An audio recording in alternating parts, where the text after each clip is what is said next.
Good morning, everyone. Welcome back.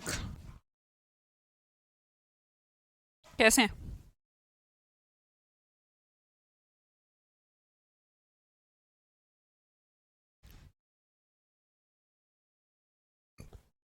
कल हमने जो सीखा, Manisha, Bishnoi, Kriti, Avinash, Shashi, Manisha, Anil, all good. Good morning all of you.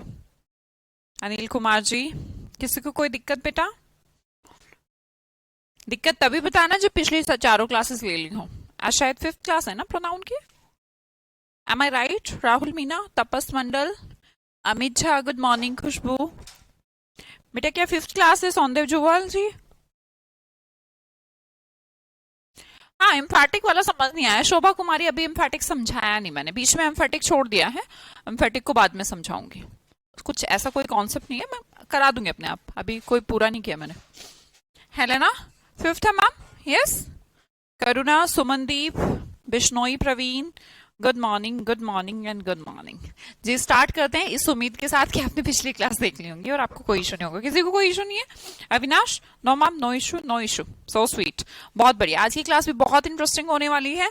आज मेरी फर्स्ट क्लास है. शशि कुमार जी, हम आपसे हाथ जोड़कर सभी लोग प्रार्थना करते हैं, कृपया क्लास को अभी छोड़ दें और पिछली क्लासेस को पूरा करने के बाद हमसे लाइव जुड़े. हाँ जी. प्रोनाउन के अंदर हमने कल चीजें कुछ सीखी. आज हम एक नया प्रोनाउन सीखेंगे. उससे पहले हमारे डेमोन्स्ट्रेटिव का एक कंपैरिजन वाला कॉन्सेप्ट बचा हुआ है, उसको पूरा करते हैं. मैंने कल क्लास को यहां पर छोड़ा था. आपके सामने एक सेंटेंस है, my watch is more expensive than you. भाई देखिए, एक्चुअली बात क्या है. जो ये फर्स्ट सेंटेंस आपको दिख रहा है, my watch is more expensive than you, सिर्फ इस पे दिमाग लगाएंगे, नीचे के नहीं. अब उनको देखने लगेंगे तो फिर मैं नहीं समझा पाऊंगी कुछ भी. देखो क्या कहना चाह रहा है. यहां पर राम खड़ा है, यहां पर शाम खड़ा है. ठीक है. राम ने एक घड़ी पहन रखी है, शाम ने भी एक घड़ी पहन रखी है. ठीक है, ये लो.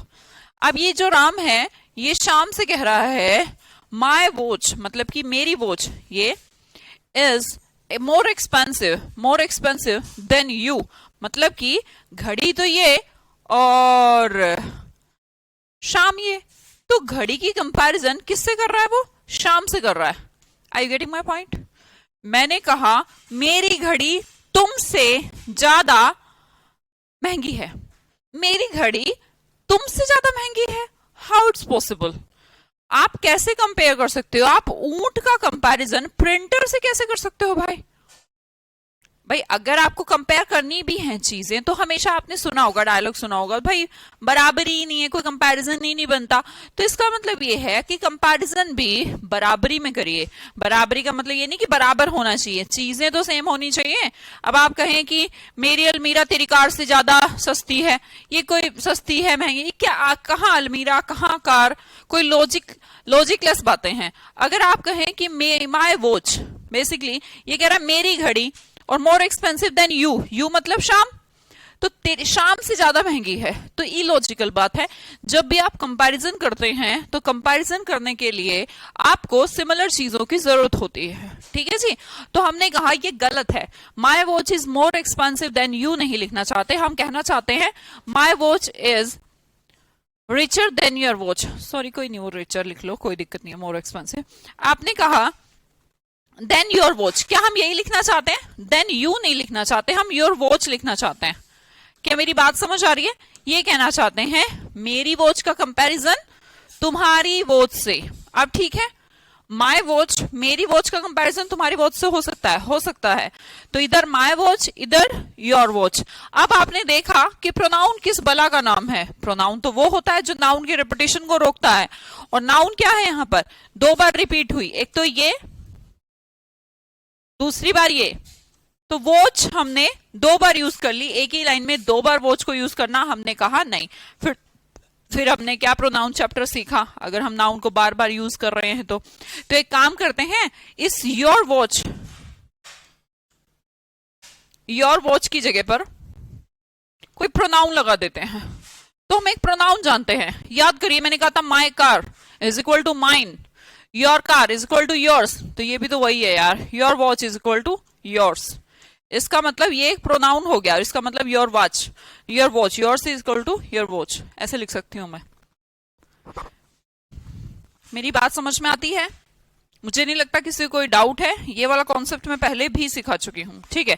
कंपैरिजन तो हम कर लेंगे। नेक्स्ट क्वेश्चन देखिएगा, the car of Ram is more expensive than those of Aman. ये तो बात ठीक है, क्यों?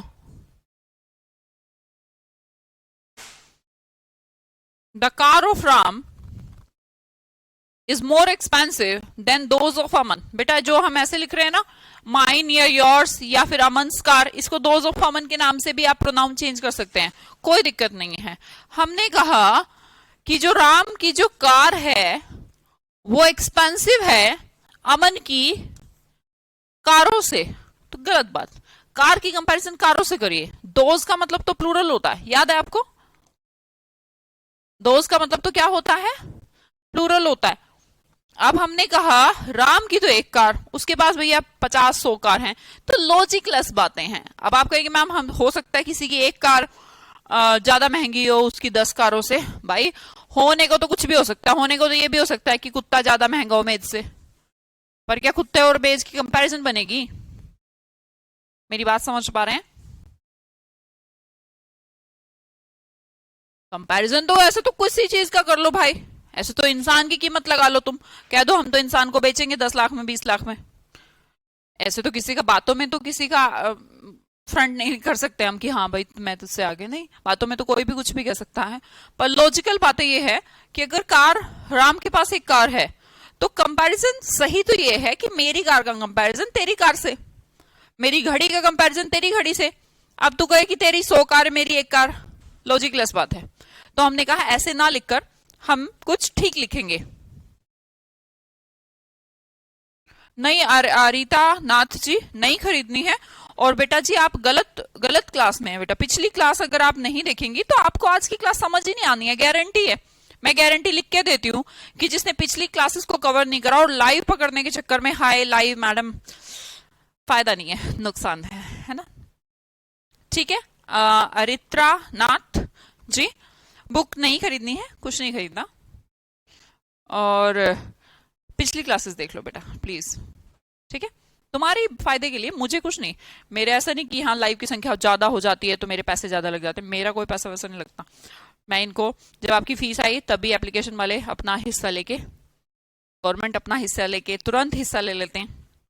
जैसे आपका पैसा आता है, मेरे पास बाद में आता है, मैं बताऊं आपको, पहले कट होके आता है, पहले वो ऐप वाले अपना ले लेंगे, फिर गवर्नमेंट तो खैर मुझसे लेती है, फिर 18% गवर्नमेंट ले लेगी, मतलब तुम्हारा जो कोर्स रहता है उसका 25% रिड्यूस होके ही मेरे अकाउंट में सेटलमेंट है। एक 18% जीएसटी जो गवर्नमेंट ले लेती है, और बाकी जो बचा 7-8% वो ले लेते हैं एप्लीकेशन वाले, सर्वर चार्ज ले लेते हैं। तो मेरा तो कुछ है नहीं, मैं तो ऑलरेडी पैसा कट कटा के ले रही हूँ। तो इसलिए लाइव बढ़ाने से मेरा कुछ नहीं होना। कभी ऐसा सोच जाओ कि मैडम को कुछ फायदा होगा जो हमें लाइव से भगाती हैं, भाई पैसे के अलावा हमारा एक रिश्ता है। मैं एक टीचर हूं और आप एक स्टूडेंट है, और सबसे प्योर रिश्ता इस दुनिया का, जहां पर एक सिर्फ देता है और दूसरा सिर्फ लेता है। पैसे से काउंट मत करिएगा, नॉलेज पैसे में नहीं खरीदी जा सकती।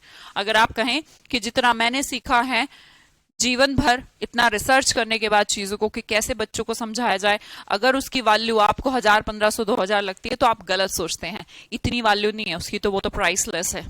तो पैसे से तो आप कंपेयर नहीं कर सकते, इसलिए पैसे को तो हम छोड़ के आ गए हैं। अब आइए हम दोनों के रिश्ते की तरफ, और उस रिश्ते की सच्चाई ये है कि मुझे अपना 100% और शिद्दत आपके फायदे के लिए सोचना चाहिए, और आपको अच्छे से जो मैं सिखाऊं पढ़ना चाहिए। तो प्लीज मैं फिर से रिक्वेस्ट करूंगी, बहुत सारे बच्चे कोर्स तो डेली लेते हैं एक्चुअली, तो ठीक है कोर्स रोज, कोई दिक्कत नहीं है, कोर्स लेना तो ठीक है, अच्छी बात है भाई, कोर्स तो लेना चाहिए। और आप लोग भी बताया करें, अगर मैं ठीक पढ़ाती हूँ, अच्छा पढ़ाती हूँ तो ठीक है, बच्चे बताते रहते हैं कि मैम पढ़ाते हैं, वो दूसरे भी ले लेते हैं कोर्स। कोर्स लेने में कोई दिक्कत नहीं है बेटा, लेकिन जैसे आपने कहा कि मैंने अभी कोर्स लिया है, आज ही लिया है, और आप यहाँ से लाइव हो गए हैं, तो कहीं ना कहीं आपका नुकसान है, मेरा कुछ नुकसान नहीं बेटा, आपका नुकसान है। आप पिछली क्लासेस को कवर करिए, मुझे लाइव मत पकड़िए ना, मुझे लाइव पकड़ के क्या कर लोगे? ज्यादा समझ में आ जाएगा, कुछ भी नहीं। रिकॉर्डेड क्लासेस को देखते रहिए, 1 by 1 देखते रहिएगा। जो कंटेंट आपके पास आएगा वो अपडेटेड आएगा, क्योंकि वो लाइव का है, रिकॉर्डेड नहीं है कि 1 साल पहले रिकॉर्ड किया था तब का बचा हुआ है। ठीक है जी, क्लियर?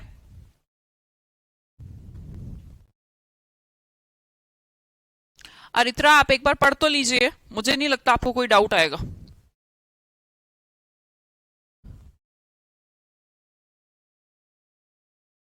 हाँ, थैंक यू भाई, थैंक यू।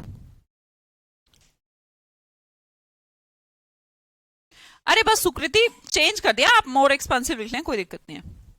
वैसे ही वो चेंज हुआ हुआ है और कुछ नहीं है सुकृति उसमें। ठीक है जी, क्लियर।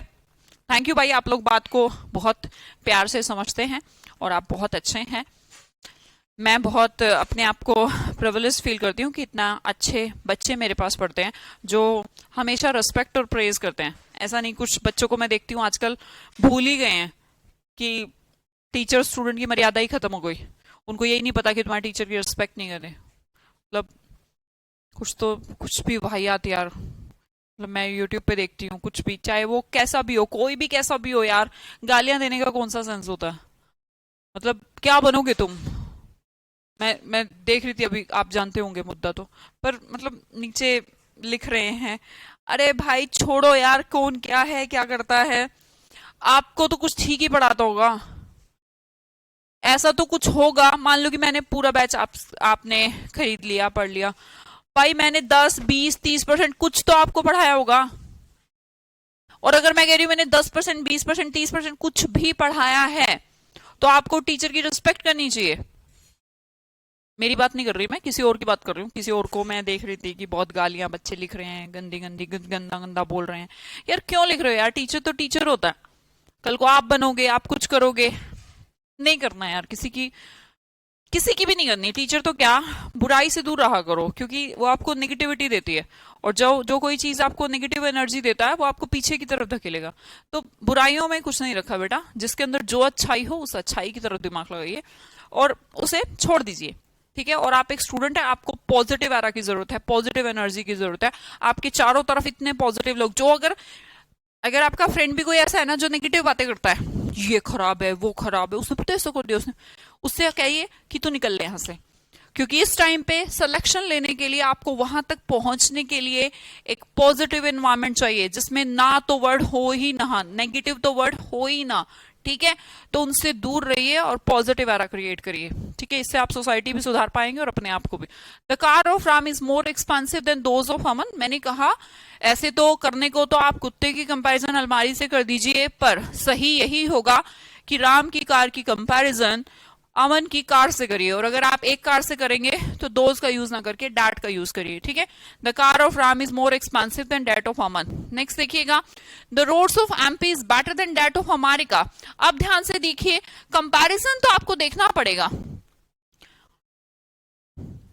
अमेरिका की रोड और इधर roads of MP. Shivraj Singh Chouhan ने कहा कि मध्य प्रदेश की रोडें अमेरिका से ज्यादा अच्छी हैं। मैं ये नहीं कह रही कि अच्छी है या नहीं।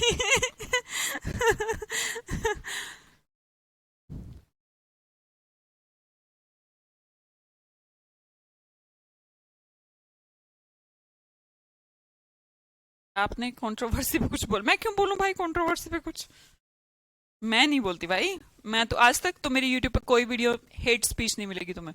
और मैं तो कंडेम करती हूँ उन लोगों का जो हेट स्पीच देते हैं, दूसरों को रोस्ट करते हैं। खुद के अंदर कोई क्वालिटी नहीं है क्या? और तुम लोग अपना टाइम वेस्ट करते हो।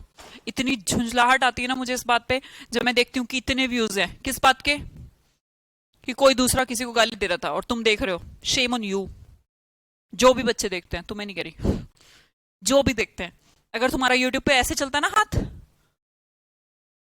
हो इसने गाली दी, उसने किया रोस्ट, उसने उसकी बैंड बजाई, उसने ये कर दिया, उसने पोल खोल दी, उसने राज खोल दिए, ये मैडम ने ऐसा कर दिया, उसने ऐसा बोल दिया, उसने लड़की को ऐसा जवाब दे दिया, उसने लड़के को ऐसा जवाब दे दिया। What the hell is this? You are wasting your time only, बस और कुछ नहीं कर रहे आप।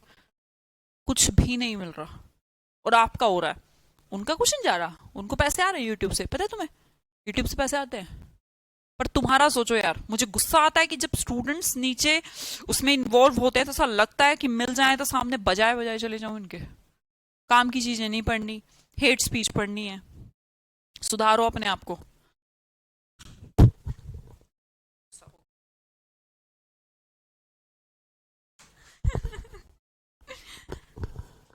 बस मत किया करो यार, तुम्हारा जब टाइम वेस्ट होता है मुझे बहुत बुरा लगता है, बहुत ही बुरा।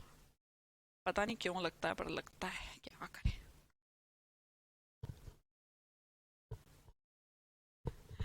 नहीं अच्छी नहीं है, अरे वो जो भी है ठीक है, पर आप ध्यान से देखेंगे तो एमपी की रोड्स की तुलना है, तो हम ये कहेंगे कि ये प्लूरल है। अब एमपी की रोड्स की तुलना आप अमेरिका की एक रोड से तो कर नहीं सकते कि एक रोड से करूंगा मैं, तो भाई ऐसे तो तू कुछ भी कर ले, पर करनी तो ये चाहिए रोड्स ऑफ अमेरिका होना चाहिए। और अगर यहाँ पर रोड्स ऑफ अमेरिका होना चाहिए तो रोड्स के लिए डैट नहीं दोज यूज करना चाहिए। आई थिंक क्लियर होगा आपको।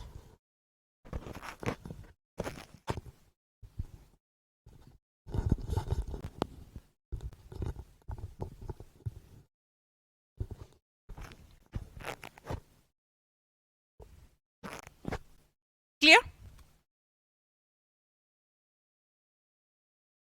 आगे समझते हैं। The theatres in Mumbai is far better than Indore. अब इसमें क्या प्रॉब्लम है? इसमें तो कोई प्रॉब्लम ही नहीं मैम, इसमें तो देन डैट डोज कुछ भी नहीं है। भाई बेसिकली ये है, कंपैरिजन किसकी हो रही है ये सोचिएगा। आंसर मत देखिए, अब वो पीपीटी नहीं थी तो आंसर दिख रहा होगा, पर मत देखिए ना, 2 मिनट सोचिए, खुद से दिमाग लगाइए। पहला क्वेश्चन, द थिएटर्स इन मुंबई, क्या मुंबई की कंपैरिजन इंदौर से हो रही है? ये मैंने मुंबई बना दिया, ये इंदौर बना दिया। मुझे बताइए क्या मुंबई की कंपैरिजन इंदौर से हो रही है, या फिर मुंबई के अंदर थिएटर्स है ये 4 और इंदौर के अंदर है 3, जो भी है 3, 5, 8 जो भी हैं, अब जितने भी हो सकते हैं, अभी मत कहना 4 तो नहीं है, मुंबई में बहुत सारे। मुझे बताइए क्या मुंबई के थिएटर्स की कंपैरिजन हो रही है? आप कहेंगे यस मैम, मुंबई की नहीं हो रही, थिएटर्स की हो रही है। अब थिएटर्स की कंपैरिजन थिएटर से होगी, इंदौर से कर दोगे? थिएटर की कंपैरिजन थिएटर से होगी, तो देन के बाद इंदौर लिखना तो गलत है, तो हमें या तो इंदौर थिएटर्स है ना ऐसे लिखना चाहिए। पर एपोस्ट्रोफी को हटाकर हमने अभी एक तरीका सीखा कि हम कैसे लिख सकते हैं, than those in Indore, than those in Indore. Plural है तो इसलिए डैट नहीं दोज यूज करेंगे। क्लियर हो गई? समझ गए? थिएटर्स की कंपैरिजन हो रही है तो हमने दोज वर्ड को यूज करा। आगे हम समझते हैं, आज का टॉपिक शुरू करती हूं, that is are relative pronoun. ये बहुत इंपॉर्टेंट टॉपिक है भाई। अगर मैं प्रोनाउन के अंदर कहूं तो मोस्ट मोस्ट मोस्ट इंपॉर्टेंट हिस्सा प्रोनाउन का डैट इज रिलेटिव प्रोनाउन। क्या होता है रिलेटिव प्रोनाउन? जैसा कि इसका नाम कहता है कि ये रिश्तेदार है। क्या है? रिश्तेदार है। ऐसा प्रोनाउन जो रिश्तेदारी करवाता है, ऐसा प्रोनाउन जो रिश्तेदारी करवाता है। इसका मतलब 2 सेंटेंसेस को कुछ आपस में जोड़ने का काम कर रहा होगा, डेफिनेटली कोई फ्रेज अटैच करने का काम कर रहा होगा, क्लोज अटैच करने का काम कर रहा होगा। तो इसका मतलब करवाता तो ये रिश्तेदारी है, और रिश्तेदारी 2 चीजों के बीच तो होगी। कहीं ना कहीं यहां पर अगर रिलेटिव प्रोनाउन है, इससे ये बीच में आ जाता है, यहां पर कुछ है यहां पर कुछ है, इन दोनों के आपस में रिश्तेदारी करवा रहा है इस नाउन की। आगे समझाती हूं कैसे। बेसिकली आपने समझा रिलेटिव प्रोनाउन जिसका नाम ही रिश्तेदार है, तो ये रिश्तेदारी करवाता है आगे वाले पार्ट से पीछे वाले पार्ट की। अब समझते हैं कि ये पार्ट होते क्या हैं। सबसे पहले तो हमें समझने की जरूरत है, जैसे हमने डेमोन्स्ट्रेटिव प्रोनाउन के अंदर सीखा this that these and those demonstrative pronoun होते हैं, इसलिए हमें पता होना चाहिए कि रिलेटिव प्रोनाउन का यूज, रिलेटिव प्रोनाउन कौन कौन हो सकते हैं, ये रिश्तेदार बन कौन कौन सकते हैं। पहला हु, दूसरा हुम, और तीसरा विच, और चौथा डैट। ये 4 हमारे रिलेटिव प्रोनाउन होते हैं। ठीक है विशाल जी? हु, हुम, विच एंड डैट। अब हमने कहा ये हैं 4 रिश्तेदार। अब रिश्तेदार, अगर आदमी, इंसान, पर्सन की रिश्तेदारी करवानी है तो हु का यूज करते हैं। एम आई राइट? बताइए तो आपको। या फिर अगर पर्सन की रिश्तेदारी करवानी है तो होम का भी यूज कर लेते हैं। अगर आपको इंसान की रिश्तेदारी करवानी है ना, शादी करवा रहे इंसान की, तो आप हु और होम का यूज कर सकते हो। इतना तो पहले से पता है, ठीक है मैम। दूसरी बात, अगर चीजों की रिश्तेदारी करवानी हो, ये मत कहना अब चीजों की रिश्तेदारी नहीं होती, होती क्यों नहीं है? जब कार तुम्हारी है तो तुम्हारी और कार की रिश्तेदारी नहीं है क्या? रिश्तेदारी मतलब रिलेशन, रिलेशन मतलब रिश्तेदारी, तो रिलेशन नहीं हो सकता क्या चीजों का? अगर कोई चीज है, थिंग्स हैं, तो उनकी रिश्तेदारी कौन करवाता है? विच नाम का रिलेटिव प्रोनाउन। अब हमने कहा कुछ ऐसे भी केस हैं जिसमें पर्सन भी है और थिंग्स भी हैं, डैट हमारा दोनों के लिए यूज हो सकता है। क्या चीज है, इस बात से क्या समझे, क्या समझे? हु और हुम का यूज पर्सन के लिए, विच का प्रयोग थिंग्स के लिए, और डैट दोनों के लिए। कब, कैसे, क्या, बस यही हमें सीखना है, और this is called relative pronoun. बस इतनी सी स्लाइड है, इतनी नहीं है तो काफी अच्छी। देखो आपके सामने दो सेंटेंस लिखे हैं, आई know the man is very intelligent, एक क्लोज ये, एक क्लोज ये। मैंने कहा आई नो द मैन और फिर कहा the man is very intelligent. क्या आपको नहीं लगता अगर मुझे इन दो लाइनों को एक साथ अटैच करना हो तो मुझे लिखना चाहिए आई know the man is very intelligent. मैं ऐसे कर दूं, आई नो द मैन और फिर से the man is very intelligent. अब हमने कहा कि अगर मुझे अलग अलग सेंटेंस बनाने थे, अगर अलग अलग सेंटेंस बनाने थे तो मैं इस द मैन की जगह ही भी लिख सकती थी। बोलो भाई, लिख सकती थी या नहीं? लिख सकती थी, पर अलग अलग तो बनाने नहीं है। एक ही सेंटेंस में कुछ ऐसा हो सकता है क्या कि ये वर्ब भी रह जाए इसकी और द मैन भी खत्म हो जाए? हाँ, अभी हम सीख के आए, रिश्तेदार लाओ ना यार। रिश्तेदार बताओ, पर्सन का रिश्तेदार कौन होता है? या तो हु होता है या फिर हुम। तो मैंने सेंटेंस बनाया आई नो द मैन को तो लिख दो यूं का यूं, क्योंकि जब पहली बार नाउन आती है तब उसको आप चेंज नहीं कर सकते। पहली जैसे आप कहते हो ना, once there was a king, once there was a crow, आगे आगे जो क्रो है, किंग है, उसको आप प्रोनाउन से रिप्लेस करते हो। पहले वाले को मत करना यार, कभी सोचो मैं तो पहले लिख दूंगा आई नो हु। पहले बताओ, नाउन तो बताओ, मैन। आपने कहा अब ये जो सेंटेंस है द मैन, अब द मैन यहां पे भी है, ये तो कॉमन है, कॉमन है तो मुझे एक काम करना चाहिए, प्रोनाउन को यूज कर लेना चाहिए। पर यहां तो रिश्तेदारी भी करवानी है, रिश्तेदारी करवानी है तो रिलेटिव प्रोनाउन को यूज करना चाहिए। अगला सेंटेंस की वर्ब भी बन जाएगा और रिलेशन भी बन जाएगा, सेंटेंस भी एक हो जाएगा। तो हमने कहा हम लिख देते हैं आई know the man who is very intelligent. और देखिएगा सेंटेंस, देखिए ध्यान से, आई नो द मैन, पहली लाइन तो यूं की यूं, द मैन की जगह पर क्या लिखा मैंने, हु, और आगे यूं का यूं इज वेरी इंटेलिजेंट। बस हु किसकी जगह पर आ गया, द मैन, जो सेकंड वाला द मैन है उसकी जगह पर।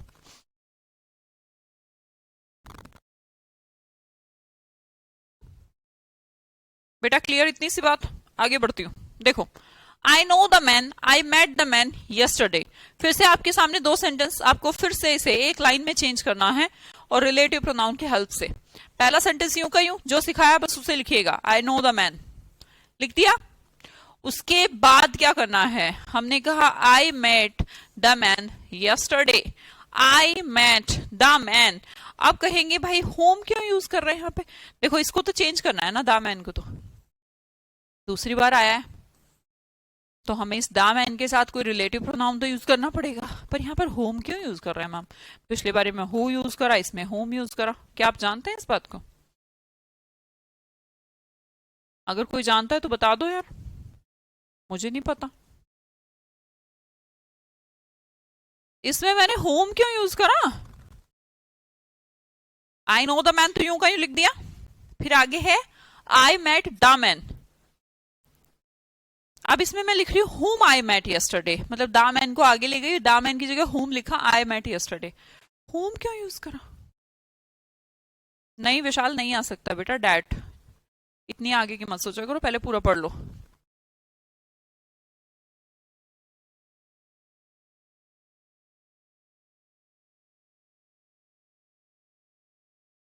द मैन की जगह पर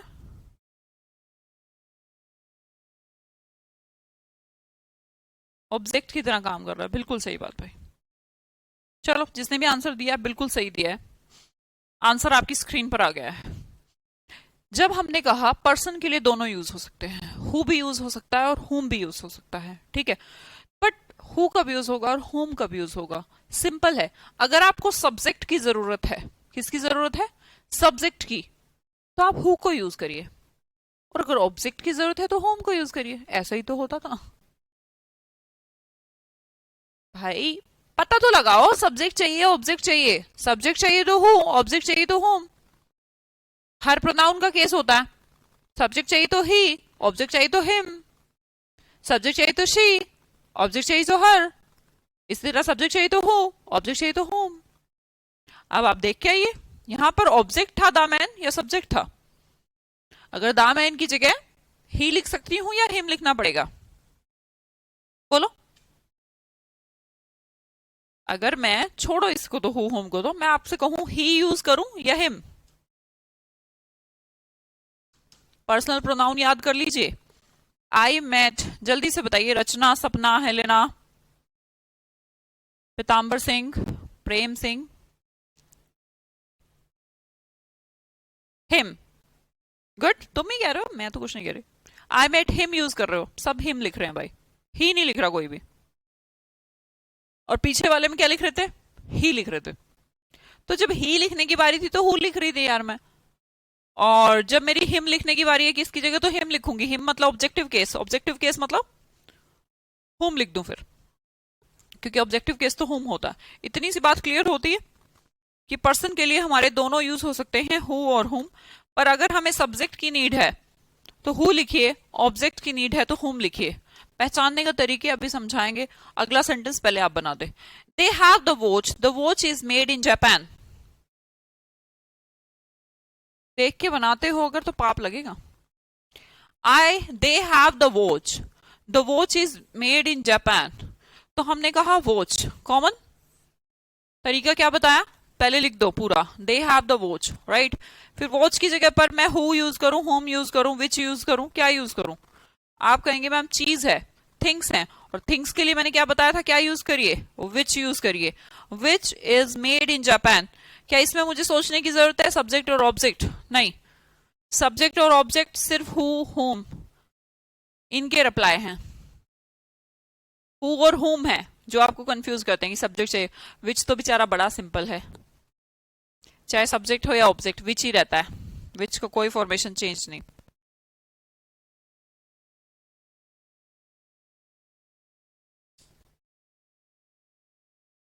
सुकृति रुक जाओ बेटा, रुक जाओ, थोड़ा सा रुक जाओ।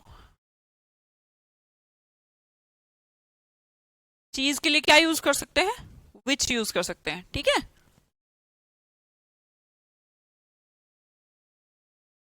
करना पड़ेगा रविशंकर, ये तुम्हारी परीक्षा है। They have the watch which is made in Japan. Which समझ में आया, विच क्यों यूज करा? क्योंकि अभी सिखाया था मैंने पर्सन के लिए हु और होम, और चीजों के लिए विच, राइट। आगे समझते हैं। अगला सेंटेंस आपकी स्क्रीन पर, तुम्हें बड़ा शौक है ना, कर लो, आगे बता दो फिर, बना के बता देना मुझे, ठीक है।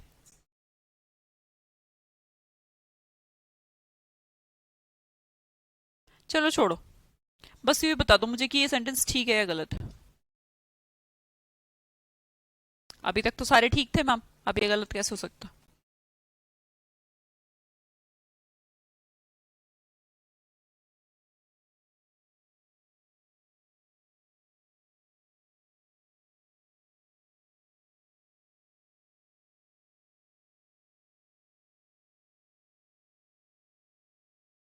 ये सेंटेंस ठीक है या गलत, बस मैं इतना पूछ रही हूँ।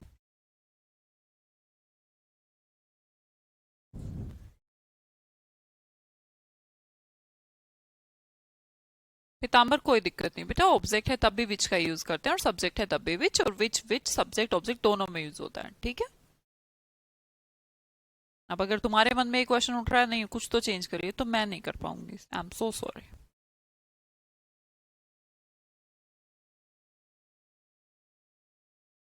राइट है, ध्यान से देख लो। क्या विच यहां पर सही है? विच सब्जेक्ट और ऑब्जेक्ट दोनों के लिए यूज होता है। अमित झा जी कहते हैं कि गलत है। जूली जी, जो भी गलत कह रहा है तो उस गलत का कारण भी लिखें। वाओ, पूनम वसंता, बहुत बढ़िया आंसर।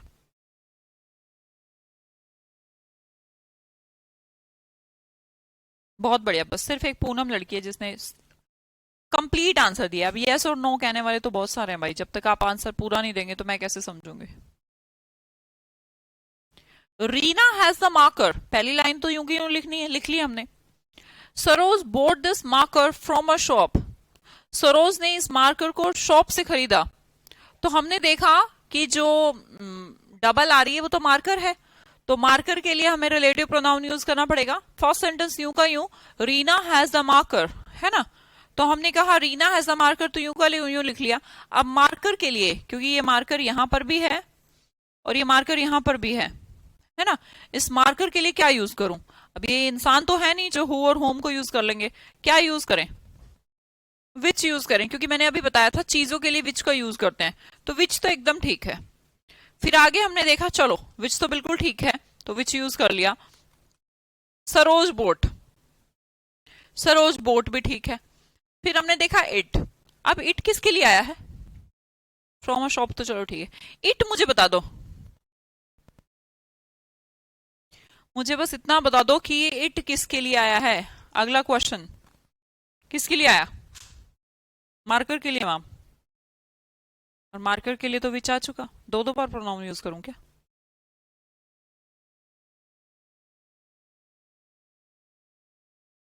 राइट भाई, अगर एक नाउन यही है, इस नाउन के लिए मैंने विच रिलेटिव प्रोनाउन यूज तो कर लिया। रीना के पास एक मार्कर है जिसे सरोज ने खरीदा, या फिर जिसे सरोज को इसे खरीदा, ये क्या सेंस है। तो आपने कहा अगर मार्कर के लिए आपको प्रोनाउन यूज करना है तो आपने विच यूज तो कर लिया, ये मार्कर के लिए तो आया था, और अगर आप दोबारा इट यूज कर रहे हैं तो ये गलत है। आप ही कह रहे हैं मार्कर के लिए आया, और अगर मार्कर के लिए आया तो फिर विच किसके लिए आया, और अगर विच आ गया तो फिर इट क्यों लगा रहे हो, छोड़ो उसको, आगे बढ़े, आगे समझिएगा, गौर करिए। जो आपकी थिंग्स हैं, देखो भाई अभी कोई पूछ रहा था मैम एनिमल्स के लिए क्या यूज होगा, थोड़ा सा पेशेंस रखा करो, जब मैं पूरा पढ़ा दूं फिर डाउट पूछा करो। थिंग्स हैं या फिर आपके एनिमल्स हैं या एक्शंस है ना, इन सब के लिए आप विच का यूज कर सकते हैं।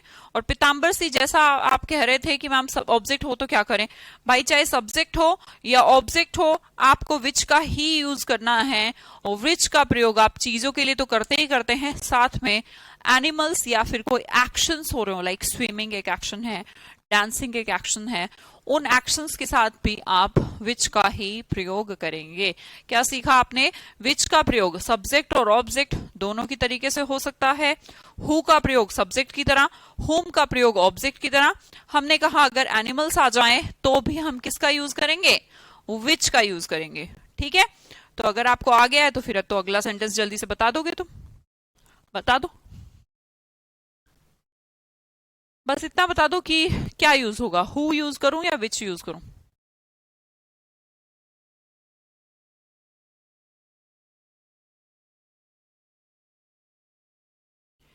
They are the cow and the man. The cow and the man lived in a shelter. पहली लाइन यूं की यूं, they are the cow and the man, good. फिर तो सब्जेक्ट बनाना है, the cow and the man, who बना दूं या विच बना दूं, लिव्ड इन अ शेल्टर, क्या बनाऊं, हु लगाऊं या विच लगाऊं, बात तो ये है बस, और तो तुम सीख ही गए हो।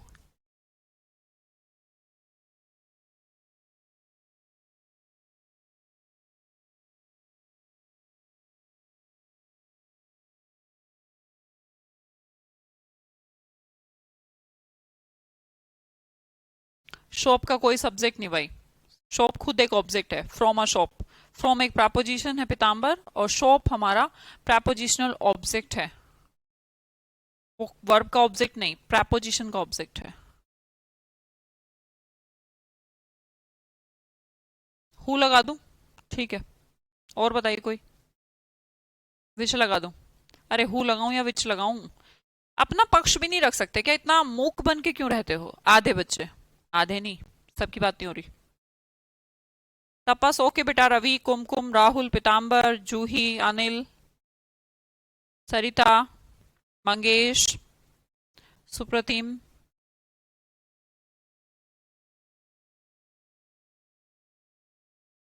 दे are the cow and the man, the cow and the man lived in a shelter, shelter क्या होता है, रहने की जगह होती है, झोपड़ा। According to antecedent ma'am, huh? जिसको जैसा लिखना था लिख लिया, है ना। अब हमने कहा जो मेन रूल है उसे ही ध्यान में रखिएगा, they are the cow and the man, ये तो मैंने यूं का यूं लिख दिया। फिर जो डबल हो रहा है, रिपीट हो रहा है, वो तो दोनों हो रहे हैं ना, ये एक हो रहा है, the cow and the man. अब the cow and the man को तो हटाना है, इसको रिप्लेस करके तो कुछ लिखना है। भाई ये जो एंटीसीडेंट वेंटीसीडेंट कुछ बोल रहे हैं बेटा, आधे रूल है ना, आधी चीजें ना सीख के चला करें, पूरा चीज सीखे करें।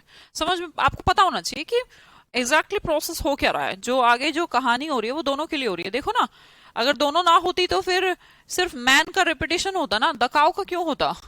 तो ये कंप्लीट अपने आप में एक सब्जेक्ट है, इसका ऑब्जेक्ट है और इसका सब्जेक्ट है। The cow and the man दोनों ही सब्जेक्ट है। मैंने कहा Ram and Shyam are going to school, तो राम एंड श्याम दोनों जा रहे हैं, श्याम जा रहा है अकेला? राम एंड श्याम दोनों जा रहे हैं, तो एंड के साथ आपने अटैच करे तो दोनों ही सब्जेक्ट हैं। ठीक है, तो हमने कहा the cow and the man lived in a shelter, दोनों रहते हैं भाई शेल्टर में, इसमें क्या दिक्कत है? तो आपने कहा the cow and the man, एक है एनिमल, दूसरा है पर्सन। तो मूर्खों के सरदारों, तुम्हें ये नहीं पता एनिमल और पर्सन दोनों जब आ जाएं तो हमारा एक नया रिलेटिव प्रोनाउन है डैट, वरना तो इसका क्या करेंगे हम अगर इसका अभी भी यूज ना करें तो। ममता बहुत बढ़िया बेटा, तनु, सुमित्रा बहुत बढ़िया, फैंटास्टिक। जिसने इसने सही आंसर दिया है, ना तो हु आएगा ना ही विच आएगा, तो एक तीसरा प्रोनाउन है उसका अचार नहीं डालना है हमें, डैट। इसका प्रयोग इसीलिए होता है, एक तो पहला केस एनिमल और पर्सन एक साथ दिखें, चीजें एक साथ दिख जाएं, तो हम डैट का यूज कर लेंगे। एक दूसरा भी यूज है, उसके बारे में भी डिस्कशन करेंगे। इससे पहले आपके सामने एक सेंटेंस है, मुझे बस बता दीजिए कि ये ठीक है या गलत है।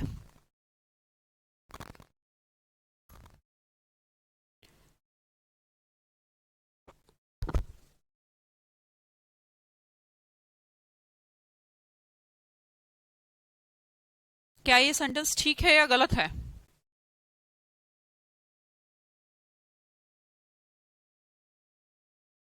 ध्यान से देख लेना, और कभी फिर अब फिर गलत कर दो।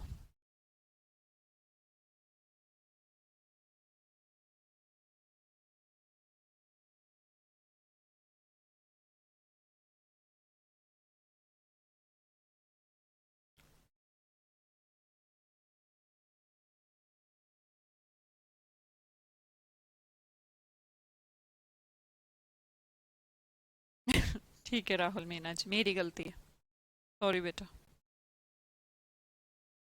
ठीक है, ध्यान से देख लो, फिर पिछली बार की तरह जैसे ठीक बता रहे थे फिर गलत बताने लगो। कुछ और गड़बड़ तो नहीं है? तुम ध्यान से तो देखते नहीं हो, गलत है ये। गलती बताओ तुम, क्या गलती है?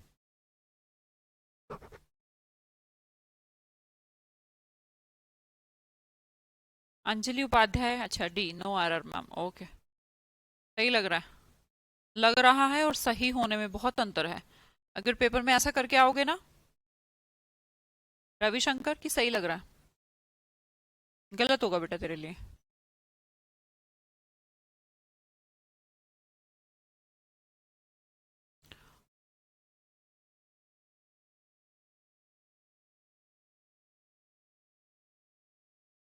सही है, किसी को गलत नहीं लग रहा, सही है सेंटेंस, डोंट वरी, मैं तो मजाक कर रही हूँ। अगला देखिएगा, इससे हमने सीखा हमारी पर्सन और थिंग्स अगर दोनों आ जाती हैं, पर्सन है तो हु होम, थिंग्स है तो विच, पर कई बार ऐसी सिचुएशन आ जाए कि दोनों ही हैं, तो हम किसका यूज कर रहे हैं? डैट का। पर डैट का सब्जेक्ट और ऑब्जेक्ट से कोई लेना देना है क्या? कोई लेना देना नहीं। विच और डैट कितने सिंपल है ना, कि सब्जेक्ट की तरह भी और ऑब्जेक्ट की तरह भी डैट ही रहते हैं, कुछ भी चेंज नहीं करना।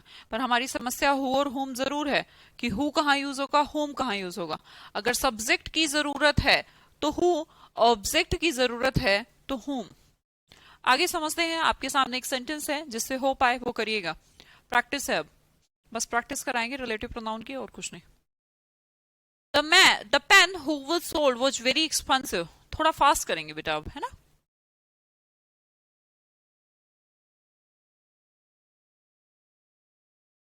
क्या हिम कैसे हो?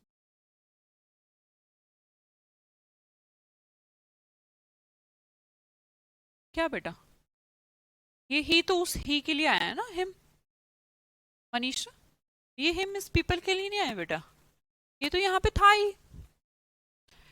He was not aware of the things and the things and people had surrounded him. इस he का ऑब्जेक्ट है, तुम्हें तो कॉमन रिश्तेदारी निकालनी है, इस हिम के लिए तुम क्यों कंफ्यूज हो रही हो? ये कोई पीपल वीपल के लिए नहीं है बेटा। गलत तो है, मैं पूछ रही हूँ क्या गलती है, प्रैक्टिस है, जल्दी करो थोड़ा। सुकृति, प्रिया बहुत बढ़िया, रवि, सचिन बेटा फटाफट करो।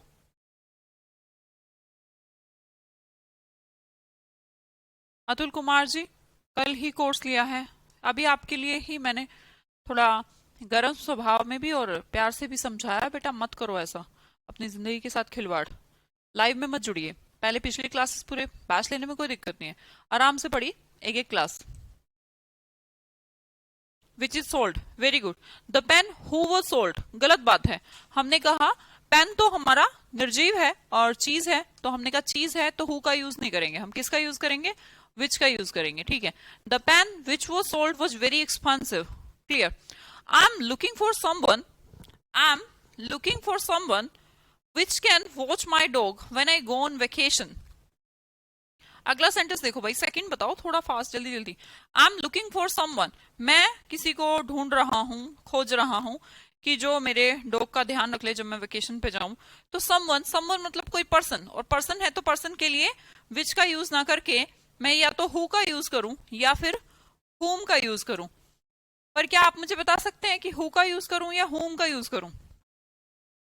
हु का यूज करूं या फिर हुम का यूज करूं? देखो ये तो पूरा फ्रेज है, इससे तो टेंशन नहीं है। व्हेन के बाद आई गो ऑन वेकेशन, सब्जेक्ट और ये इसकी वर्ब, इससे तो हमारा कोई लेना देना है नहीं। अब इससे ऊपर बढ़ते हैं, विच कैन वॉच माई डॉग, तो उसकी जगह who can watch my dog या हुम can watch my dog? Who या हुम can watch my dog? Verb ढूंढिए, वर्ब कहाँ है? ये सब्जेक्ट वर्ब, ये तो पूरा हो गया, ये सब्जेक्ट वर्ब पूरा हो गया। यहां पर ये वर्ब है मॉडल वर्ब। अब इस वर्ब का क्या गायब है, सब्जेक्ट गायब है या ऑब्जेक्ट गायब है? बताओ, सब्जेक्ट गायब है या ऑब्जेक्ट गायब है? आपने देखा पूरे सेंटेंस के अंदर, बेटा थोड़ा लॉजिकल देखिएगा, जितनी सब्जेक्ट होती हैं उतने ही वर्ब होनी जरूरी है, क्योंकि सब्जेक्ट और वर्ब का कॉम्बिनेशन ही एक सेंटेंस है। तो हमने देखा आई हमारा सब्जेक्ट, आई एम लुकिंग इसकी वर्ब, ये लो एक पूरा सेंटेंस पूरा हो गया। फिर हमने देखा when I go on vacation, I जाएगा ना वेकेशन पे, तो हमने कहा ये सब्जेक्ट और वर्ब, ये भी पूरा हो गया। प्रेपोजिशन, प्रेपोजिशन का ऑब्जेक्ट। अब हमने देखा एक और वर्ब मिल गई, मॉडल और V1, पर इसका सब्जेक्ट नहीं मिल रहा, और अगर इसका सब्जेक्ट नहीं मिल रहा तो हु बनाएंगे, हुम नहीं बनाएंगे बेटा। बात समझ में आ रही है? तो हु नहीं हुम बनाएंगे, ठीक है। नेक्स्ट सेंटेंस आपकी स्क्रीन पर, थोड़ा जल्दी करिएगा। The police needed details who could help identify the robber. दोनों करिए। I would like to take you to a cafe whom serves the excellent coffee. The police needed details. आपने देखा ये जो who यूज हुआ है, ऑब्वियसली इसका antecedent details के लिए हुआ होगा, और डिटेल्स है तो डिटेल्स के लिए हु का यूज करें या किसी और चीज का? आपने कहा विच का यूज करिए, क्योंकि चीजों के लिए विच का यूज होता है, क्लियर। आगे समझिएगा। Next, I would like to take to your cafe, मैं तुम्हें कैफे ले जाना चाहूंगा जो सबसे बेहतरीन कॉफी सर्व करता है। पर आपने देखा कि कैफे, कैफे सर्व करता है, तो कैफे कोई इंसान नहीं है जो आप होम का यूज कर लेंगे, तो क्या यूज करें, विच यूज करिए। क्या यूज करें, विच यूज कर लें। थोड़ा फास्ट करिए भाई, फास्ट। आगे समझिएगा। नेक्स्ट क्वेश्चन की तरफ बढ़ती हूँ। क्वेश्चन है हमारा, the people whom live next door are not very friendly. ये थोड़ा सा ट्रिकी क्वेश्चन है, ध्यान से देखिएगा। मैंने कहा द पीपल हुम, पीपल के लिए हुम, हुम भी आ सकता है, हु भी तो आ सकता है, तो पीपल के लिए हुम या हु दोनों आ सकते हैं, पर हम चेक करते हैं कि हु आएगा या हुम आएगा। इसको देखने का तरीका क्या है, इसको देखने का तरीका क्या है? आप चेक करिए सब्जेक्ट और वर्ब, सब्जेक्ट वर्ब चेक करें। देखो लीव, वर्ब, वर्ब से पहले क्या चाहिए, बोलो क्या चाहिए। और फिर अगर आप ये चाहते हैं द पीपल का वर्ब कौन है, ये रहा, the people are very friendly, बस बाद में लिखा गया है वो, बाकी है सेम ही। The people are not very friendly, यही तो है। हु लीव, ओके, ये वर्ब है तो हमें हु का यूज करना चाहिए। फिर आप कहेंगे पीपल की वर्ब कहाँ है, पीपल की वर्ब लिखने का तरीका अलग है सेंटेंस का। पीपल की वर्ब यहां तो नहीं है, पर ये रही, फिर ये वर्ब है। The people are not friendly, are not very friendly, people friendly नहीं है, ये एक सेंटेंस है। और पास रहते हैं जो, वो हु लिव नेक्स्ट डोर, वो अलग सेंटेंस है। आपने देखा वर्ब है पर इसका सब्जेक्ट गायब है, तो हमें हु कर लेना चाहिए। नेक्स्ट देखिएगा, the only thing, the only thing who matters is to find our way home. The only thing, आपको पता है कुछ वर्ड ऐसे होते हैं, अब आपका लास्ट रूल रिलेटिव प्रोनाउन का, जो पर्टिकुलर बनाते हैं चीजों को। पर्टिकुलर, पर्टिकुलर का मतलब स्पेसिफाइड करते हैं। स्पेसिफाइड करने के लिए आपको दैट रिलेटिव प्रोनाउन का यूज करना होता है। अब आप कहेंगे मैम हम कैसे समझेंगे कि ये स्पेसिफाइड है या पर्टिकुलर है। बेटा ऐसे हिंट आपको मिलेंगे, देखिए जैसे सेंटेंस में दिया भी गया है द ओनली थिंग, इसका मतलब जमाने में सबसे अलग, द ओनली। इसके अलावा कुछ और भी हैं जिनके बारे में डिस्कशन कर लेते हैं। सबसे पहला तो सुपरलेटिव डिग्री, अगर आपके किसी भी नाउन को प्रोसीड किया जा रहा है, मतलब कोई ऐसा वर्ड लग रहा है उस नाउन से पहले, कैसा, जो उसको स्पेसिफाइड बना रहा है। इसकी एग्जांपल दूंगी मैं, डोंट वरी। सुपरलेटिव डिग्री, क्या सुपरलेटिव डिग्री स्पेसिफाइड बनाती है? ऑब्वियसली यार, मैंने कहा इतने सारे बच्चे हैं, ये द बेस्ट है, तो इनमें से क्या इसको स्पेसिफाइड कर दिया? कर दिया। ये वही सेम ड्रेस है जो मैंने देखी थी, तो ये सेम वही है जो मैंने देखी थी, तो जो तुमने देखी थी वही सेम है, स्पेसिफाइड है।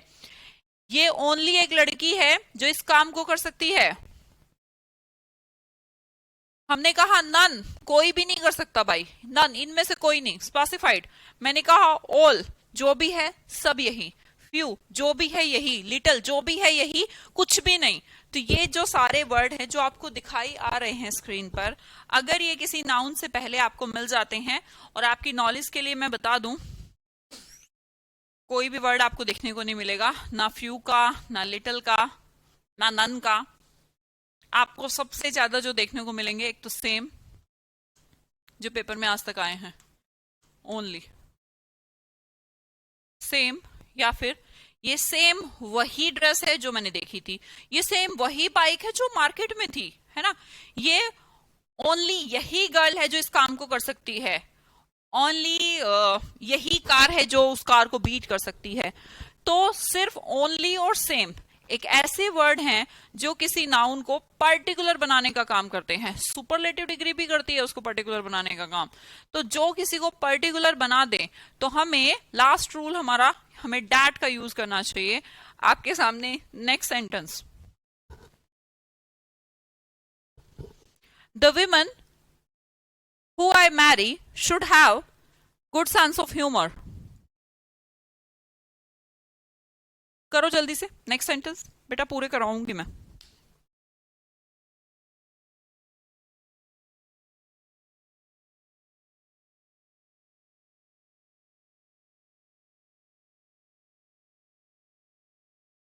The women who I marry should have good sense of humor. The teacher punished the boy who we had seen there.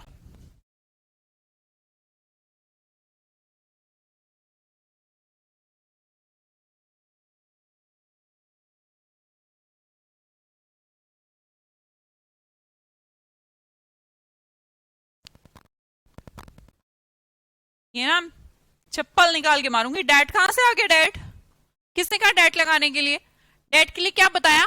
कोई तो वर्ड है, कोई है यहाँ पर सेम वर्ड है, द सेम विमेन लिखा है, द ओनली विमेन लिखा है, कुछ लिखा है? द बेस्ट वुमेन लिखा है, कुछ लिखा है, कुछ भी तो नहीं लिखा। तो जब इस नाउन से पहले कुछ ऐसा वर्ड ही नहीं लिखा तो डैट लगाने की क्या जरूरत है? बस रट्टा मार लिया, पीछे पढ़ा के आए हैं। नहीं पूछ रही मैं तो उसमें से कोई अभी। कॉमन सेंस होनी जरूरी है। गुस्सा मत दिलाओ मुझे ममता। शोभा, दिमाग कहाँ है तुम्हारा जूली सिंह? बस पढ़ के आए इसलिए डैट लगेगा। ऐसे पेपर निकालोगी क्या?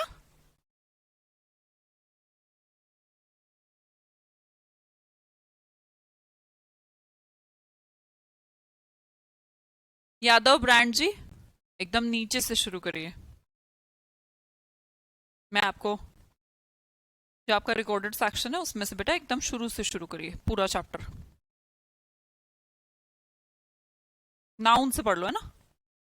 नाउन, पहले नाउन पढ़ के आओ। यादव ब्रांड जाओ नाउन पढ़ो बेटा। आज ही बैच लिए हैं, ऐसे नहीं करना।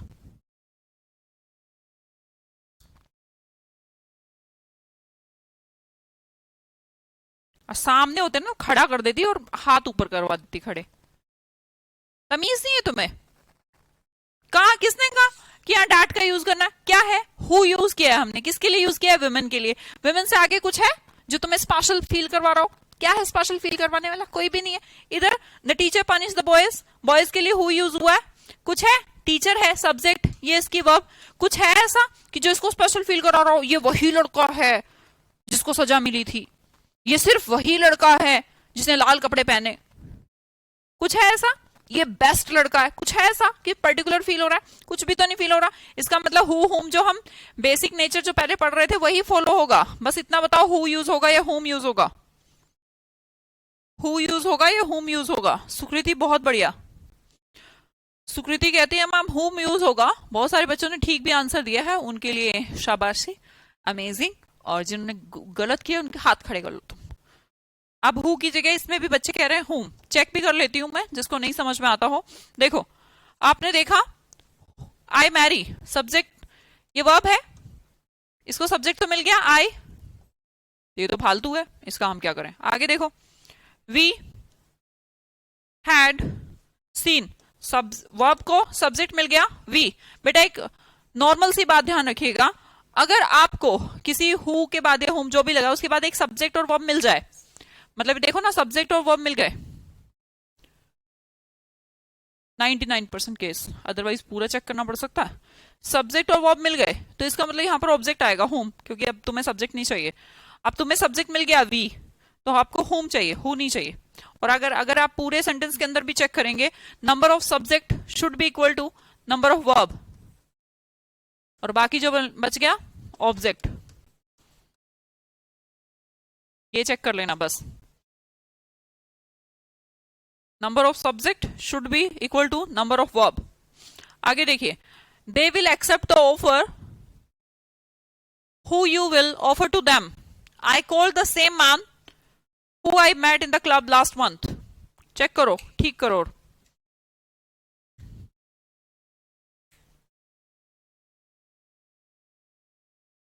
They will accept the offer who you will offer to them.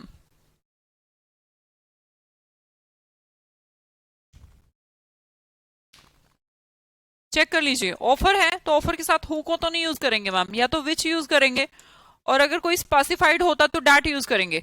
कोई ये the only offer, the same offer कुछ दिख रहा है? कोई ऐसी हिंट है? नहीं है, तो विच लगेगा। आगे देखिए, आई कॉल द सेम मैन, मैंने उसी आदमी को बुलाया हुआ है, made in the club last month, जो मुझे पिछले महीने क्लब में मिला था। भाई ये वही आदमी है जो तुम्हें क्लब में मिला था पिछले महीने, तो क्या इस आदमी को मैंने स्पेसिफाइड कर दिया है? जी हाँ। और जब मैंने किसी नाउन से पहले मैं the same, the only, superlative degree ये यूज कर लूं तो फिर क्या ये लगता है? डैट लगता है। ठीक है, द सेम मैन है तो चाहे आदमी बेशक हो, फिर हु हुम नहीं लगाएंगे, उल्टा और इजी हो जाते हैं आपके रिलेटिव प्रोनाउन के केस। तो द सेम है, ओनली है, या सुपरलेटिव डिग्री है, तो उन केस में आप क्या यूज करेंगे? डैट को यूज करेंगे। ठीक है जी।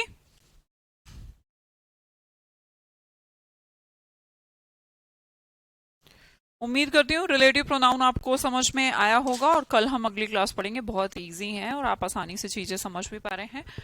डांटना तो पड़ेगा ही।